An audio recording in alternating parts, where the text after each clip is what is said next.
Thank you so much. Ladies and gentlemen, dear friends, it is my great pleasure to join you for a few introductory words to this Geneva stage of the Tech4Trust Roadshow, kindly hosted by GCSP and the Trust Valley. I would like to start by thanking you all for your commitment and drive to improve digital trust and cybersecurity. This is an issue of massive importance indeed for the citizens of the Canton of Geneva, for the people and businesses in Switzerland, and for the world in general. I would also like to thank the GCSP, but also the Department of Foreign Affairs of Switzerland for providing support for a nascent initiative such as Tech4Trust. I have no doubt that this support allows the Lemanic region to reach way beyond cantonal or federal borders. The capacity to build innovative bridges between governments, academic excellence, and today's, as well as tomorrow's industrial champions is a huge comparative advantage of Geneva. To build an inclusive and sustainable future, we all need to step up on the digital and technological governance fronts. Disinformation and online harm have indeed only grown over the last 2 years. As a side result of the COVID-19 pandemic, disinformation and online harm are now full-fledged pandemics on their own. Far too often, the cyberspace is used to wage war and to sow division. Instead of being a tool for making the world a better place, technology has increasingly been used as a weapon. Technology, while never neutral, can in other terms be a great strength, but also a terrifying weakness of ours.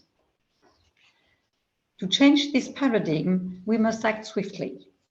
We must better protect privacy online, as Professor Carissa Wellis powerfully advocates. We must also make sure that artificial intelligence remains at the service of human and not the opposite. Last but not least, we must also harness technology's power to accelerate the drive towards a net positive world, as we have discussed in the context of the Building Bridges movement. In this context, the drive towards open innovation and circularity has to be accelerated, while planned obsolescence has quite simply to be relegated to the dustbin of history.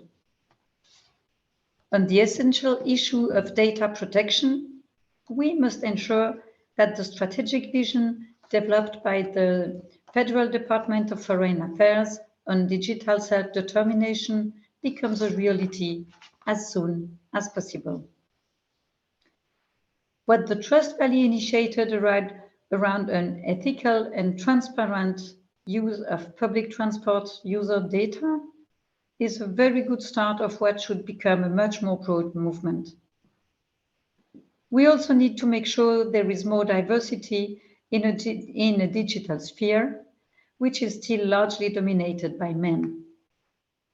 To close the digital divide and to make sure technology serves society in an inclusive way, I would like to see more women and minorities in key executive, development, and regulatory positions. This is crucial and will require a cross-cutting effort from the public and private sector. Ideally, we should give ourselves a specific target to be achieved in this context. Could we agree, for example, that in 3 years, actors in the digital sphere should double the number of women and minorities in key positions? Also, we should act more decisively when it comes to making sure that tomorrow's technology talent is way more diverse. We need, in other terms, to make sure that STEM education and continuous education are made much more attractive to girls and women. We must be able to accelerate the implementation of this much needed agenda. Ladies and gentlemen, quite simply, Stronger and smarter regulations are a must when it comes to technology. However, because technology evolves so quickly and the regulatory as well as the political time are much slower, we must also think out of the box when it comes to putting the right framework in place around technological development. This imposes the breaking of silos and a much better cooperation between the private and public sector, which is both necessary and desirable. That is where the Trust Valley has so much potential. The support of innovation and proper interaction will help our societies to remain resilient in times of crisis and to build a secure future. We need to engage more with each other. Together, we can solve the puzzle. In this context, I would like to thank all the entrepreneurs who, in addition to their own activities, do train the young startups in the context of Tech4Trust program. Continuing to support startups is essential for employment, for the economy, but also to train the next generation of business leaders.